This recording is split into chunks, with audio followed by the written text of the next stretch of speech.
educator because I have access to that information. I'm going in Infinite Campus and I'm looking at my child to see how close the race is because my child is in the running for valedictorian or salutatorian. All right? Can't do that. All right? Happen. Everything I'm telling y'all happened. So you can't do that. You can't, because that other parent don't have, or as an educator is my nephew, and I'm looking at the stuff and I'm telling my nephew and his parents, my sister or brother, what she has to do and how close she is. Can't do that because you're giving confidential information and you're taking advantage of access that you have. That's one of the reasons it went to, we only have our, if y'all remember a while ago, you can look at any kid. And then all of a sudden it changed to all you can look at is your children. So you can remember back years when that happened, that's why that happened. Coach, another thing I deal with, I guess from knowing a bunch of the kids from sport, you know, law enforcement guys, you know, even for a word of the calls, they'll call you up. Anybody in here, they'll ask you so-and-so, and you know, ordinarily you want to help, so yeah, but you don't always just refer a program or access. That's what you do, yeah. They do that a lot now. That's right. And we have our chief, we have our own police department, so if anybody want to know anything through law enforcement, they go through Chief Hatch. And that way it keeps you from getting yourself, you know, which you're not really thinking about it. It's not anything that you're doing with malice. You're just trying to help out. Well, all it takes is somebody making a complaint. And then you got an issue. Okay. Watch it. Be careful about talking about students. We had an educator years ago called a student out of his name. True stuff. Called a student out of his name. This was years and years and years ago. I was an assistant principal then. Called a student out of his name. Well, when he called a student out of his name, the student just happened to be in earshot of that comment. But what does he do? He goes home and tells his mother. Well, his mother is an educated woman, and she has resources. So what does she do? She makes a complaint.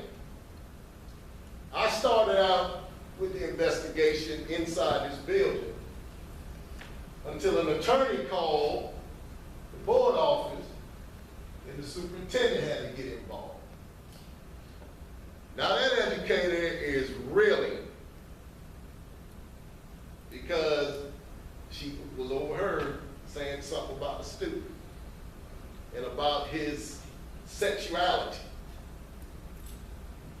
And that thing got serious. I mean, she was to the point where I'm walking out and I'm walking behind her and turns around and just collapsed. I had to catch her from falling because she thought it was a done deal. So be careful talking about students and talking about confidential information.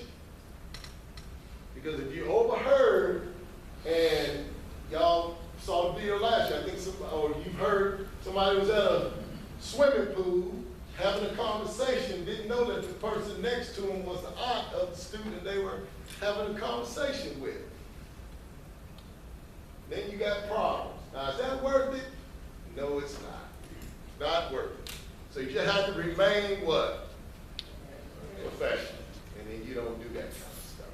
All right, where are we at? Standard number 8, required reports. Dr. Gray. Ma'am?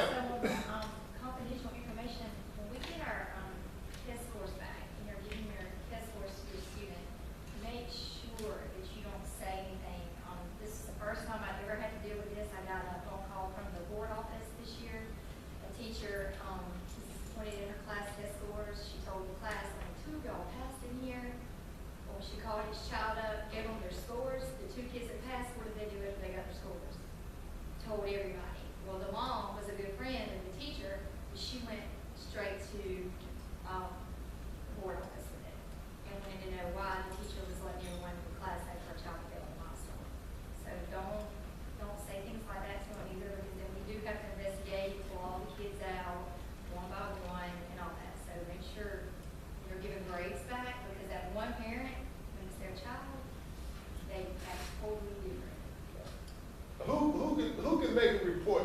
PSC? Anybody. Anybody can call the PSC and make a complaint on you. They don't have to go through me. They don't have to go through the board office. They can just pick that phone up, make a direct call to the PSC, and make a complaint. And then the PSC will send down to us that a complaint has been filed. And then an investigation has to happen. Okay? So just be careful what you say. Be careful, how you talk to students, how you deal with students in situations. If they push your button, what do? Disengage. Disengage. Don't get into a back and forth. Disengage, hit the what button? Hit the white button that all y'all have in your room, and I guarantee you, here we come. Oh, don't hit that button. Okay? So you don't have to get into and we'll get into this when we get into the discipline, but you don't have to ever get into a verbal back and forth with a student. Make sure your requests are reasonable requests. If they become defiant, you disengage yourself, hit the button, and I promise you will come. And when you do that, now we're not in a situation where we can't defend you, or we have to negotiate the consequences because the parent want to know what we're going to do to that teacher who said this, thus, and so to my child. So then the focus is off of the behavior, it's back on the adult. So they will push your buttons, they will try, you disengage, and if you ask them to leave and they don't leave, don't touch them, hit the button, it will come. I promise you, it will come. So don't get into it, we'll get into that a little bit later. All right, where are we? Standard 8, required reports. An educator shall file reports of a breach of one or more of the standards in the Code of Ethics for educators, child abuse, or any other required report. Now, who said she filed it? The educator. All right. Anybody can do it. Requirement, the law states an educator shall make a report on suspected child abuse immediately and no later than 24 hours. A middle school guidance counselor was made aware on a student's suicide attempts at school. The educator failed to notify an administrator, law enforcement, or DFACS. The educator failed to take away a scarf the student had used to try and choke herself and sent the student to catch the bus home at the end of the school day. The educator failed to report an incident of child molestation that occurred at the same daycare site where she worked over the summer. She had knowledge of a sexual assault and failed to report it to the proper authorities. All right, when you report, if you see something you're not sure, what do? How do you get it off of you? Just come and tell me. All right? That's the easiest way to do it. Just walk up there and you can say, some of y'all do it. I'm not sure, but I overheard, or I'm not sure about this mark. Just come and tell me. That gets it off of you. That gets it off of you. You don't have to get the student and start asking them all kind of questions and stuff like that. If you suspect something, you just come and tell me. That gets it off of you, and then I'll take it from there. But don't sit on it. Like I said, if something seems suspicious and that inner alarm is kind of going off, just get it off of you and come and tell. You can tell one of the administrators, they'll come and tell me, and then I'll take it from there. But get it off of you. That's the easiest way to do it. Get it off of you. Just come and tell me. All right, then you've done your part. Now if I sit on it past 24 hours, I promise you I'm not, then all you have to say is, I reported to him. I don't know what happened, I don't know what he did, but I reported it. And you get it off of you. Get it off of you. So if you think, we had a young man had a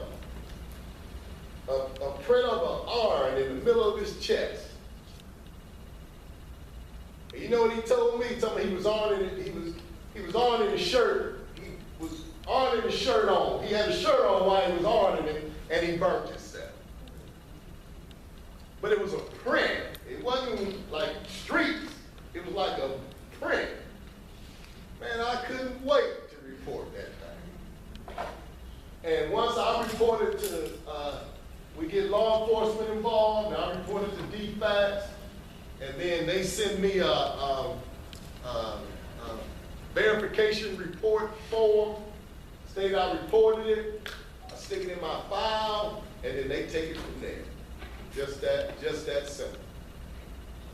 And he tried to convince me that it wasn't nothing, you know, I had my shirt on and I was on it with my shirt on. Who does that? But it was a prank. It wasn't, you know, it was a prank.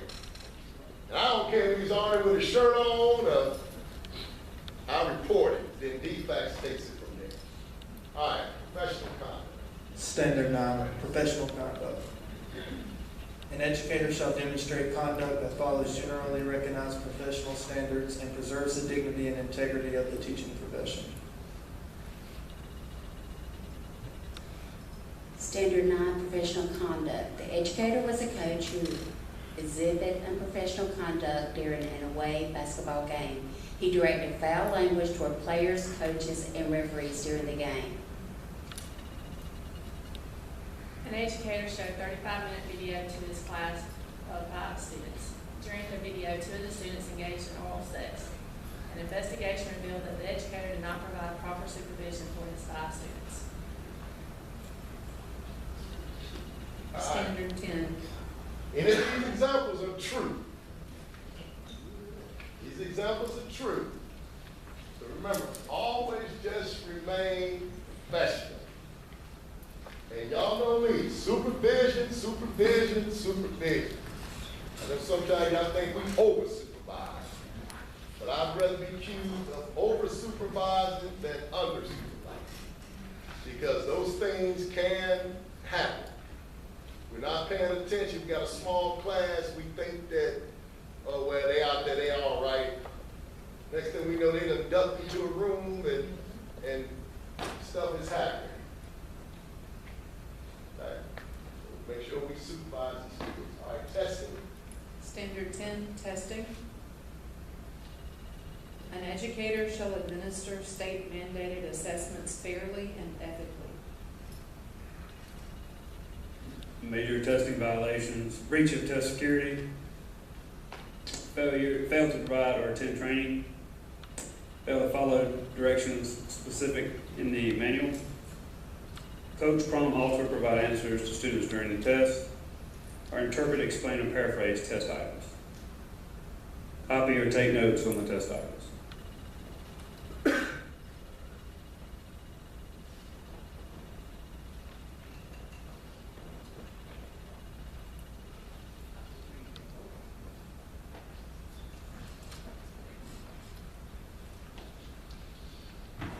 The educator falsified GAA documentation by submitting activities for students that were dated on days that students were absent from school. The educator confirmed that activities were completed back to back and that the dates and locations were added after the fact. So the appeared that they had been done on different occasions with the minimum 14-day interval policy.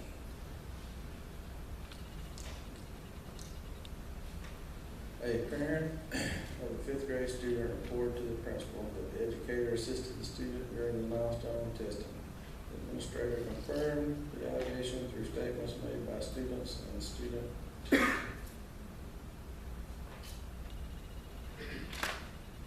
Teacher's role: attend training, ensure security of test booklets before, during, and after testing, follow directions, arrange seats to promote individual work, circulate about the classroom to prevent cheating and other violations, be familiar with allowable student accommodations.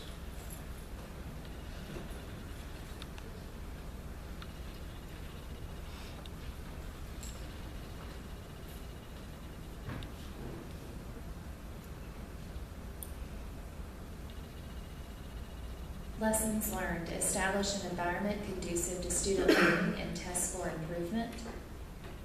Require training for all participants with similar information and format at all training sessions. Require available staff to monitor during testing. Test security is paramount.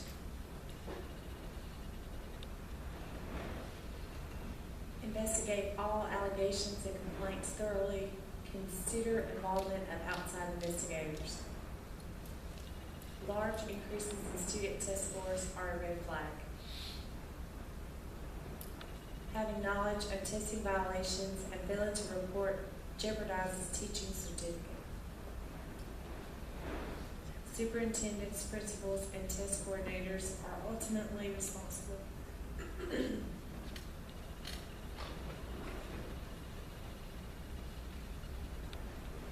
PSC. Any resident of Georgia can submit a complaint against any educator.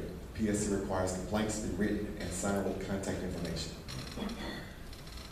PSC deals with approximately 250 plus ethics issues each month.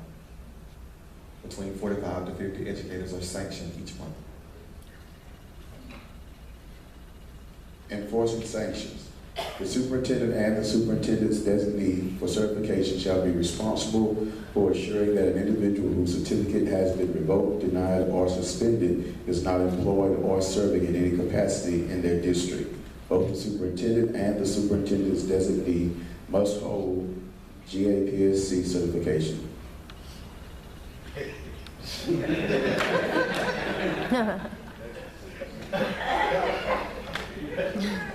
Sanctions, June 2017 and June 2018. Legal compliance, 65. Conduct with students, 131. Alcohol and drugs, 27. Honesty, 171. Public funds and property, 39. Remunerative conduct, 4. Confidential information, 6. Required reports, 25. Professional conduct, 84. Testing, 22. Other, 50. Total, 624.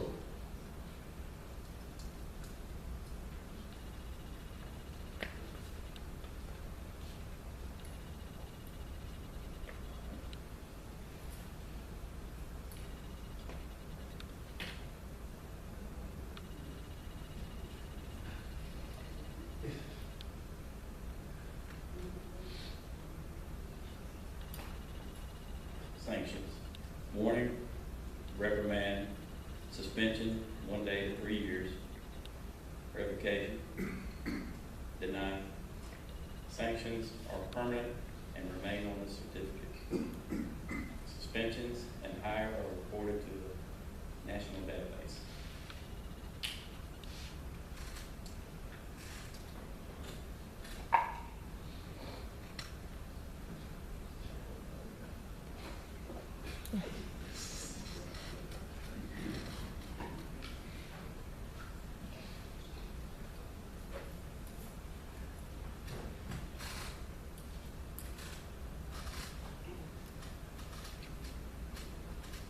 Years of experience report by employing school system.